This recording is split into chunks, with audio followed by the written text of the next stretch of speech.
मेरा नाम मेरा नाम राजेश कुमार है। मैं बाय प्रोफेशन डॉक्टर हूँ। मेरी डॉक्टर जाकिर नाइक से सवाल भी है और इल्तिजा भी है, रिक्वेस्ट है। हम पाकिस्तान में पैदा हुए हैं, तो हम शुरू से ही इस्लामियात और मुस्लिम्स दोस्तों के साथ काफ़ी हमारा कोऑर्डिनेशन रहा है।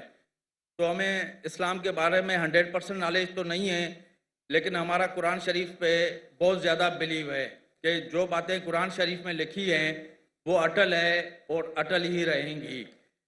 मेरी रिक्वेस्ट और सवाल ये है कि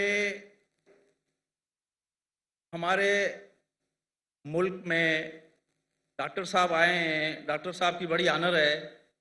डॉक्टर साहब की बात गवर्नर साहब भी रखेंगे, हमारे दूसरे बड़े हुक्मरान जो इस वक्त लीड कर रहे हैं वो भी रखेंगे। तो मेरी इल्तिजा ये है कि हमारे मुल्क में शरई नफाज, शरीयत का कानून नाफिज होना चाहिए। उससे इस्लाम भी आगे आएगा, हम मुसलमान भी आगे आएंगे, हमारे मुल्क में लोगों को सपोर्ट भी होगी, लोगों का साथ भी होगा। जैसे सऊदी अरब में और दूसरे मुस्लिम ममालिक में, अफ़गानिस्तान में कोई चोरी करता है तो उसके हाथ काट दिए जाते हैं, कोई जना करता है तो उसके साथ वही अमल होता है जो कुरान शरीफ में लिखा हुआ है। तो हमारे मुल्क पाकिस्तान में, जो कि इस्लाम बेस बना हुआ है, जिसमें हम इस्लाम की बातें सबसे ज़्यादा करते हैं, तो इधर भी मेरे हिसाब से ये कानून नाफिज होना चाहिए। फिर उसमें अगर कोई हिंदू है या कोई दूसरे मज़हब के लोग हैं, अगर वो भी कोई इस किस्म का कोई उनसे मिसहैप हो जाता है, तो जो सज़ा मुस्लिम के लिए वही सज़ा उनके लिए भी लागू होनी चाहिए। ये मेरी डॉक्टर साहब से रिक्वेस्ट है कि हमारे हुक्मरानों को ये अपनी तरफ से इल्तिजा करें कि हमारे मुल्क में ये शरई नफाज होना चाहिए। Thank you very much. Doctor Rajesh ने एक बहुत बेहतरीन इल्तिजा की है मुझसे और कहा है कि लोग मेरी पाकिस्तान में इज्जत करते हैं, अल्हम्दुलिल्लाह। तो वो कहते हैं मुझे कि आप पाकिस्तान में शरिया कानून क्यों नहीं नाफिज करें। करना चाहिए, ना कि सिर्फ मुसलमानों पर लेकिन गैर मुसलमानों पर। और जैसा मैंने पहले कहा था कि पाकिस्तान एक वाहिद मुल्क है सारी दुनिया में जो इस्लाम के नाम पे पैदा हुआ या कायम किया गया, वाहिद है। नाम भी है इस्लामिक रिपब्लिक ऑफ पाकिस्तान, वाहिद मुल्क जो इस्लाम के नाम पे अलहदा हुआ, अलग हुआ और सिर्फ बुनियाद डाली। और पाकिस्तान मतलब पाक जगह, स्थान मतलब जगह, पाक मतलब होली, पाकिस्तान। और थ्योरेटिकली जो मैं सुना हूं कि कुरान इज द कॉन्स्टिट्यूशन, जो कानून है कुरान का होना चाहिए। है क्या है पता नहीं मुझे, लेकिन जो हमारे हिंदू भाई डॉक्टर राजेश ने कहा और उसने फरमाया, ये उस वक्त साहबा के दौर, खुलफा राशिदीन के दौर, गैर मुस्लिम कहते थे कि हम चाहते कि हम, भले हम गैर मुस्लिम हैं, लेकिन हम चाहते कि एक मुस्लिम खलीफा रूल करे, क्योंकि वो मुस्लिम खलीफा में और सिक्योरिटी पाते थे कि हम यहाँ और महफूज रहेंगे, हमारे हमारे कोई चोरी नहीं होंगी, यहाँ कोई बलात्कार नहीं होगा, कोई चीटिंग नहीं होगी, इसीलिए अमन चाहते हैं। भाई साहब ने जो जो इल्तिजा की है मुझसे, मैं तो हमेशा नॉट पाकिस्तान जो भी हुक्मरान से मिलता हूँ तो अल्लाह ताला मेरा हिसाब किताब तो लेंगे ना। ये कौन है आखिर भाई? अल्लाह ने मुझे मिलाया क्यों हुक्मरान से? अल्लाह जब मिलाता है मुझे कोई हुक्मरान से, या कोई प्राइम मिनिस्टर हो या प्रेसिडेंट हो या मलिक हो या शेख हो, मैं पहले ये भापता हूं कि ये मेरे कितना करीब है, कितना करीब है। और क्योंकि ऐसी कुछ चीज कहना कि मुझे पता है 100% नहीं मानने वाला है, तो छोटी चीज कहो ना तो मानेगा। क्योंकि जब मैं मिलता हूं जो हेड्स ऑफ स्टेट से, माशाल्लाह हमारे वहाँ 50 से 85 से ज़्यादा तो मिल चुका हूँ मैं, जो मुस्लिम ममालिक के है, गैर मुस्लिम ममालिक हेड्स ऑफ स्टेट से भी मिला हूँ मैं। अल्लाह ने मुझे नवाजा है। मैं कुछ नहीं, मैं नाचीज हूँ। तो जब मिलता हूँ तो अल्लाह ताला में हिसाब किताब लेंगे ना, मैंने तुझको मिला है, तूने किया क्या, बराबर कि नहीं। तो ये मुझे एज अ दाई मुझे देखना चाहिए वो उसके नजदीक मेरी इज्जत कितनी, और बेस्ड ऑन इज्जत मैं रिकमेंडेशन देता हूं। मैं एक मिसाल दूंगा आपकी जवाब पूरा करने के पहले।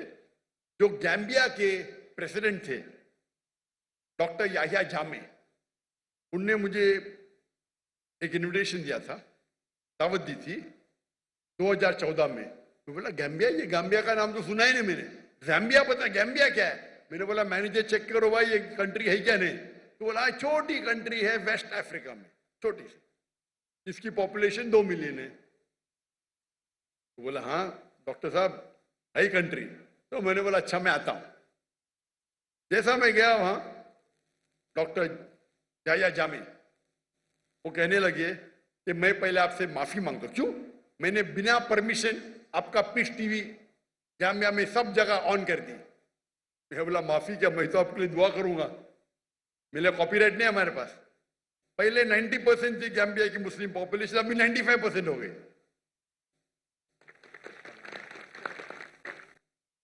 और मुझे वो चाहते थे। फिर उन्होंने कहा कि मुझे पता है आपको यहां वहां जाने में प्रॉब्लम है। उनने बोले होम मिनिस्टर को बुलाओ। Home minister doctor Zakir Naik और उसकी बीवी को मुझे 24 घंटे में एक डिप्लोमेटिक पासपोर्ट दो, नहीं देंगे तो आपका सिर काट के मेरे पास लेके आओ। क्या कहा? 24 घंटे में डॉक्टर जाकिर नाइक और उनकी बीवी को डिप्लोमेटिक पासपोर्ट दो, नहीं तो नहीं कर सकते तो आपका सिर काट के। यानी वो थे कमांडर, माशाल्लाह 24 घंटे में मुझे डिप्लोमेटिक पासपोर्ट मिल गया। फिर मैंने कहा भाई डिप्लोमेटिक पासपोर्ट में इंडियन हूं, बट नो प्रॉब्लम, अभी तो मेरे अम्ब्रेला में दिया तो ले लिया मैंने। और कहा कि आप मेरे रिलीजियस एडवाइजर है, आज से आप मेरे रिलीजियस एडवाइजर। तो मुझे रिलीजियस एडवाइजर बनाया। मैंने बोला ये तो बहुत बड़ा होता है भाई, कोई कंट्री का रिलीजियस एडवाइजर। अल्लाह ताला पूछताछ करेंगे तो मैं फंस जाऊंगा। तो आप बोलो मैं क्या करूं। तो मैंने जब देखा मेरे से बहुत मोहब्बत करता है, मेरे लिए कुछ भी करने को तैयार है, माशाल्लाह, तोहफे ये वो। उनको तो पूरे पब्लिक के अंदर हमर में आप देखेंगे वीडियो, वो कमांडर है, उनकी गाड़ी में बैठ के सब हजारों लोग पीछे जा रहे हैं और कमांडर है। और वहां सब लोग चाहते हैं क्योंकि पीस टीवी में कॉमन था। ये पता ही नहीं, पूरे जेट प्लेन में पूरे लोग को, मेरे स्टाफ, हम लोग 55 लोग गए थे शूट। उस टाइम 55 लोग हमारी क्रू होती थी, तो पूरी क्रू गई उधर। और कहा कि हर एक आदमी को, एक एक स्टाफ को अलग अलग कमरा। मैंने बोला इखतलाफ है? नहीं नहीं भाई, प्रेसिडेंट की तरफ से है, एक एक आदमी को 5 स्टार में अलग अलग कमरा। फिर मैंने कहा उनसे, मैंने बैठा, डिस्कशन किया, काफी घंटे बैठे। फिर मैंने कहा कि सबसे बेहतरीन होगा आपको अपनी आखिरत के लिए, आप अपने मुल्क को इस्लामिक करो और इस्लामिक कानून लगाओ। तो उन्होंने कहा मुझे 1 साल का मौका दो डॉक्टर साहब, 1 साल का। मेरा वादा है कि 1 साल में मैं रिपब्लिक ऑफ गैम्बिया को इस्लामिक रिपब्लिक ऑफ गैम्बिया बनाऊंगा। अल्हम्दुलिल्लाह 11 महीने में उन्हें लेटर लिखा मुझे, ये कंट्री गैम्बिया इस्लामिक रिपब्लिक बन गई, माशाल्लाह। ठीक है, नाम के करने के बाद काम भी होना चाहिए, तो आस्ते आस्ते वक्त लगता है। तो मैंने गाइडेंस दी, इस तरह करो, ऐसा करो। ये खाली एक ही, बहुत से लोग से बात करता हूँ, मिलते रहता हूँ, अल्लाह ताला मौका देता है। ये बहुत करीब थे मेरे, माशाल्लाह। तो फिर उन्हें लागू करना शुरू किए फौरन। जो मुसलमान के क्या बोलते हैं, गॉड फादर है मेरे ने भाई, अक्सर मुस्लिम कंट्री के गॉड फादर है ना, अंकल सैम। पता अंकल सैम कौन है? Uncle Sam USA. जैसा उनने कहा, उनने मुझसे कहा कि यूरोपियन यूनियन मुझे 30 मिलियन यूरो दे रही है उनकी शर्त है कि आप होमोसेक्सुअलिटी को प्रमोट करें। क्रिमिनल निकाल दो। जो क्रिमिनल कोड है कि होमोसेक्सुअलिटी इज अ क्राइम, उसको निकाल दो, आपको 30 मिलियन यूरो देंगे। और 30 मिलियन यूरो गैम्बिया के लिए बहुत बड़ी अमाउंट होती है। उनने मुझसे पूछा क्या करूं, मैंने बोला 30 मिलियन का उनको बोलो कि 30 बिलियन भी देंगे तो मैं नहीं करूंगा, और उनने ठुकरा दिया। मैं ये नहीं कहता हूं कि वो एकदम अच्छे प्रैक्टिसिंग मुसलमान थे, लेकिन मेरी कोशिश है कि उनको इस्लाम के करीब लेके आऊं, कोशिश करूं। अफसोस की बात है क्योंकि हमारे जितने, और वो ऐसे शख्स थे बोलते मैं किससे डरता नहीं हूं। उनके पास छड़ी रहती थी, छड़ी में तलवार रहती थी। वो यूएनओ में जाके मुझे कहते थे, doctor Zakir, I am the only Muslim leader who goes there and starts with Bismillah Rahman Rahim. No one. I'm a Muslim. I'm proud to be one. Height भी थी माशाल्लाह उनकी। एक साल होने के बाद इमीडिएटली इलेक्शन के अंदर वो ओवर पावर करते और उनको छोड़ने पड़ा कंट्री। 25 साल रूल किए। जब उनने अपने कंट्री को इस्लामिक कर दिए, वो कह रहे थे this is the 4th Islamic country या 5th। Pakistan, Iran, I think Afghanistan, तो वो कह रहे थे 4th या 5वीं कंट्री है। और यूएसए के न्यूज़पेपर में आता है doctor Zakir Naik is the godfather of doctor Yahya Jami. वो याह्या जामी क्योंकि वो कंट्री छोटी है, तो मैंने उनसे कहा इंशाअल्लाह अल्लाह सुब्हानहू व तआला यहाँ की प्रेसिडेंसी की वैल्यू कुछ नहीं, अल्लाह ताला आपको इंशाअल्लाह आखिरत के अंदर जो दर्जा देंगे वो यहाँ से कई बेहतर है। तो जब भी मैं कोई प्राइम मिनिस्टर या प्रेसिडेंट या कोई किंग या कोई शेख से मिलता हूं, मैं कोशिश करता हूं कि मैं उन्हें पैगाम पहुंचाए। पैगाम पहुंचाने के बाद ये भी ख्याल रखता हूं कि मैं आम में नहीं करता हूं। अभी तो जामिया है नहीं, इससे बोल रहा हूं। जो अभी जो लोग प्रेसिडेंट है उनके बारे में जिक्र नहीं करूंगा, ये ठीक नहीं है। अभी डॉक्टर जामी नहीं है तो नो प्रॉब्लम, लेकिन अगर कोई रूलिंग है अभी तो नहीं करना बेहतर है। ये हमारे इस्लाम की तालीम है कि कुछ चीज छुपाना चाहिए, कुछ चीज जो बोल सकते पब्लिक में बोलता हूं मैं। तो इसी तरीके से मैं जब भी मिलता हूं कोशिश करता हूं लोग को के जी आपने जो इल्तिजा की बिल्कुल सही की। और मैं पब्लिक के सामने कहता हूं कि पाकिस्तान में ने सारे मुसलमान मुल्क ने गैर मुसलमान मुल्क में भी मेरे हिसाब से शरिया लागू होना चाहिए। जो हमारे हिंदू भाई ताली मार रहे माशाअल्लाह। आप चाहे या ना चाहे, मैं चाहूं या नहीं चाहूं, कुरान मजीद में अल्लाह ताला ऑलरेडी फरमाते हैं 3 जगह, सूरह तौबा सूरह नंबर 9 आयत नंबर 33, सूरह फतह सूरह नंबर 48 आयत नंबर 28 और सूरह सफ सूरह नंबर 61 आयत नंबर 9 में अल्लाह ताला फरमाते हुवल्लज़ी अरसल रसूलहु बिल हुदा वद्दीनुल हक लियुज़हिरहु अला दीन कुल्ले। क्या अल्लाह ने अपने आखिरी पैगंबर मोहम्मद सल्लल्लाहु अलैहि वसल्लम को भेजा दीनुल हक के साथ, ताकि वो सारे मज़ाहिब कुल, चाहे वो क्रिश्चियनिटी हो, जुडाइज्म हो, हिंदुइज्म हो, बुद्धिज्म हो, एथियज्म हो, कम्युनिज्म हो, सोशलिज्म हो, कुल मास्टर देम ऑल वलौ करियल मुश्रिकून। 2 जगह अल्लाह ताला फरमाते वलौ करियल मुश्रिकून, कितना भी वो मुशरिक लोग गैर मुस्लिम लोग चाहेंगे फिर भी ये होंगे। और एक जगह अल्लाह ताला फरमाते वह कफा बिल्लाही शहीदा, और काफी है अल्लाह शहादत के लिए। तो ये 3 जगह अल्लाह ताला का वादा है कि सारी दुनिया की हुकूमत इस्लामिक होगी। उसकी तारीख नहीं लिखी गई है, लेकिन हदीस में आता है।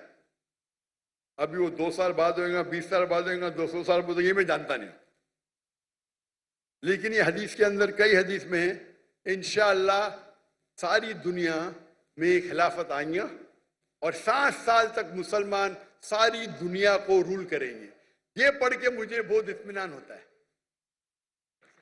आज की हालात जो देखते, जो आज की हालात हम मुसलमान की है, तो हम ख्वाब में भी ये सोच सकते ही हो सकता है। अल्लाह के रसूल की हदीस है कि अल्लाह ताला फरमाते एक वक्त आएगा जब मुसलमान पे सब लोग झपटेंगे, तो साहबा पूछते क्या उस वक्त मुसलमान कम होंगे? तो अल्लाह के रसूल फरमाते नहीं, मुसलमान बहुत तादाद में रहेंगे, लेकिन झाग की तरह रहेंगे, फ्रॉथ, उनकी कोई वैल्यू ही नहीं। आज हम देखते मुसलमान 25% है, 2 बिलियन से ज्यादा, वैल्यू नहीं कुछ, क्योंकि हम कुरान को छोड़ चुके हैं। कुरान पे अमल नहीं करते अक्सर लोग, मुमालिक नाम में रहेंगे लेकिन काम से नहीं है।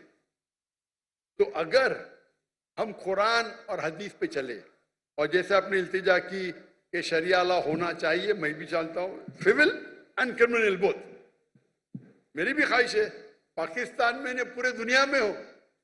अगर पूरे दुनिया में शरिया नाजिल होंगी तो इंशाअल्लाह अमन होगा। कौन आपको ब्लैकमेल नहीं करेगा, कौन आपको धमकी नहीं देगा, कोई टेररिस्ट बचेगा नहीं, आपको ना जिना दिखेगा। और हदीस में आता है 7 साल तक पूरे दुनिया में अमन रहेगा। प्रॉब्लम ये है हम मुसलमानों में, कम कहते हैं मुस्लिम है, शरिया है या, लेकिन अमल नहीं करते।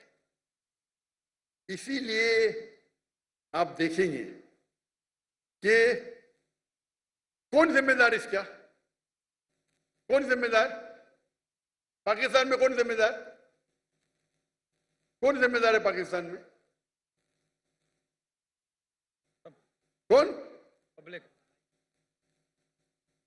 सब हैं, सब इन्वॉल्व हैं। माशाअल्लाह, आप नहीं लेकर करके इनको लेके आए ना।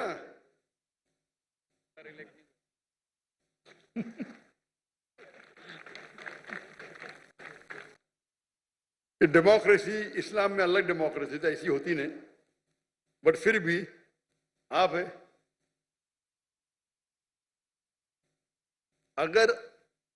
अगर आप चाहे कि वो लोग आए जो इस्लाम को कायम करे, अभी के लोग भी कायम करना चाहते हो मुझे पता नहीं, आप लोग अगर करेंगे, आप चाहेंगे तो हो सकता है, आप नहीं चाहते होंगे, आपकी गलती है। तो अगर हम चाहते हैं तो बिल्कुल आसान है, और ये इसकी बुनियाद, ये मुल्क की बुनियाद ही है इस्लाम। इस्लाम के नाम पे अलग हुआ तो आपके लिए तो और आसान है, आपके कॉन्स्टिट्यूशन में लिखा हुआ है, हमारे कॉन्स्टिट्यूशन में तो नहीं है, आपके कॉन्स्टिट्यूशन में। तो आप कॉन्स्टिट्यूशन में लिखा है, तो आप जो तरीका है, जो अच्छे दानिश्वर है मुसलमान पाकिस्तान में, मिलो, जाके उनसे बात करो, क्या लॉ है पढ़ो, और इंशाल्लाह मन के साथ ये हो सकता है। बेनसीब हाथ में आपके है, मेरे नहीं। जितना अल्लाह ने मुझे सहला दी, मैं तो दावत देता हूं, वो तो मेरा काम है, लेकिन कि चाबी आपके हाथ में, मेरे हाथ में नहीं। मैं तो आया कल चले जाऊंगा, बराबर के नहीं? चाबी आपके हाथ में, आपसे पूछताछ होगी। तो जैसे भाई साहब ने क्या, मैं रिक्वेस्ट तो कर दिया हूं, इंशाअल्लाह हम देखेंगे कितना जल्दी होता है कि पाकिस्तान के अंदर ही नहीं, सारी दुनिया में, ये लेक्चर में कहता हूं मैं, सारी दुनिया में इस्लाम का कानून होना चाहिए।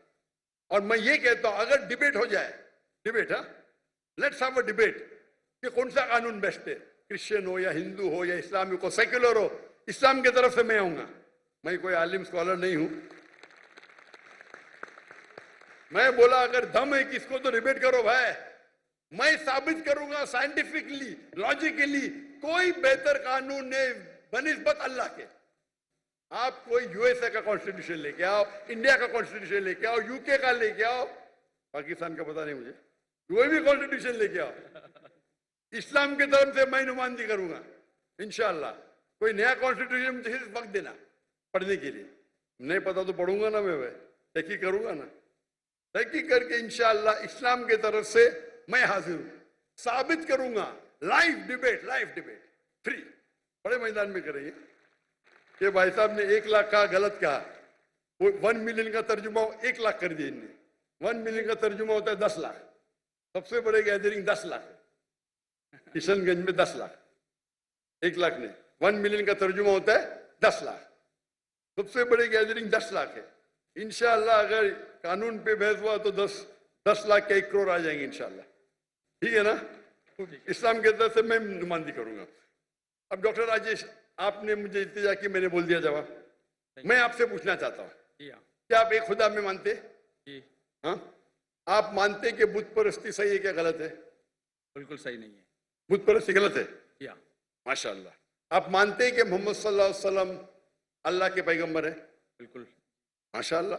तो ये दो चीज, जिस तरीके से मैंने कुछ लम्हों पहले कहा था कि इस्लाम में एंटर होने के लिए दो चीज की जरूरत है। मानो कि एक खुदा है और उसका कोई माबूद नहीं, कोई मूर्ति नहीं, और मोहम्मद सल्लल्लाहु अलैहि वसल्लम आखिरी पैगंबर है। आप तो दोनों में मानते, तो मेरे हिसाब से आप मुसलमान हैं। माशाअल्लाह। आप समझे ना? बिल्कुल। मैंने तकरीर की है similarity between Islam and Hinduism. मेरे एक और सवाल है। पहले मेरे सवाल का जवाब दीजिए ना। क्या? नहीं, मेरा सवाल था, आप मानते खुदा एक है? जी हाँ। आप मानते अल्लाह के रसूल मोहम्मद सल्लल्लाहु अलैहि वसल्लम है, तो उसका मतलब मुस्लिम है आप। माशाल्लाह। तो आप चाहेंगे शहादत देने के लिए? शहादत, मुसलमान होने के लिए शहादत देने की जरूरत। मान लो आप मुस्लिम है, तो मेरे हिसाब से आप मुस्लिम है, मेरे हिसाब से। और जो इल्तिजा आपने की यहाँ के कि कोई भी मुस्लिम में दम नहीं था, बाकी नहीं था। इधर हजारों लोग हैं, 50,000 लोग हैं, इसमें दम ही नहीं था। जी हाँ। आप मर्द के बच्चे हैं माशाल्लाह, इसीलिए मैं आपकी इज्जत करता हूँ। बिल्कुल। समझे ना? डॉक्टर साहब, आपसे सबकी मोहब्बत है। जी हाँ। अल्लाह पाक सबको खुश रखे। आमीन। जितने भी हमारे ऑडियंस हैं, आप लोग भी खैरियत से पाकिस्तान से अपने मंजिल मकसूद तक चले जाएं। जी हाँ। और इंशाल्लाह नेक्स्ट टाइम जब आप आएंगे तो इससे भी अच्छा प्रोग्राम होगा इंशाल्लाह। और उसमें इंशाल्लाह कोई हमारी इससे भी अच्छी बातें होंगी।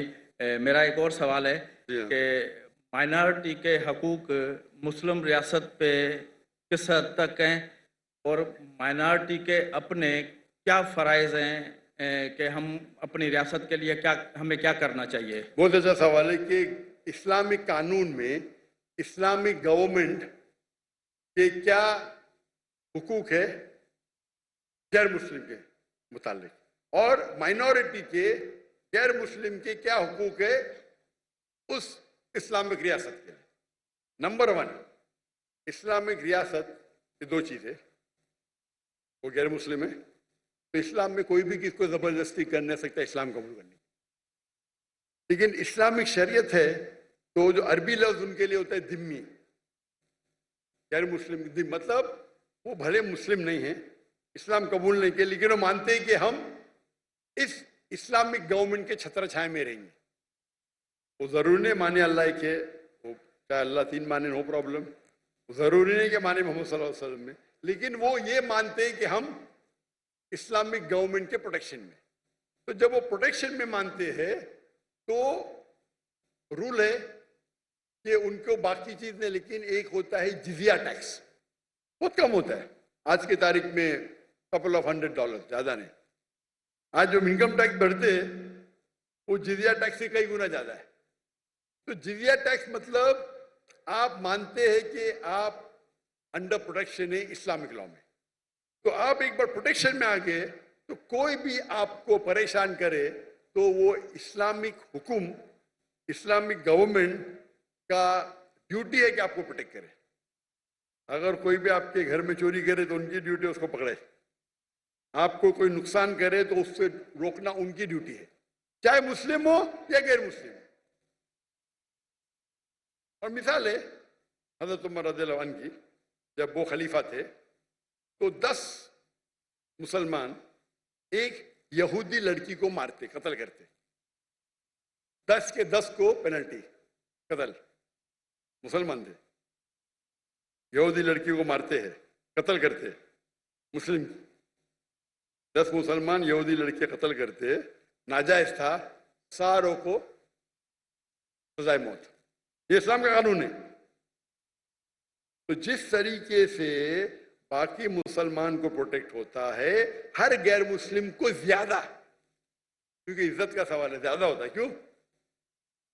क्योंकि आप हमारे अंडर प्रोटेक्शन में हैं। और अगर जंग होती है वो मुस्लिम मुल्क के दूसरे के साथ, आपको जंग में आने की जरूरत नहीं।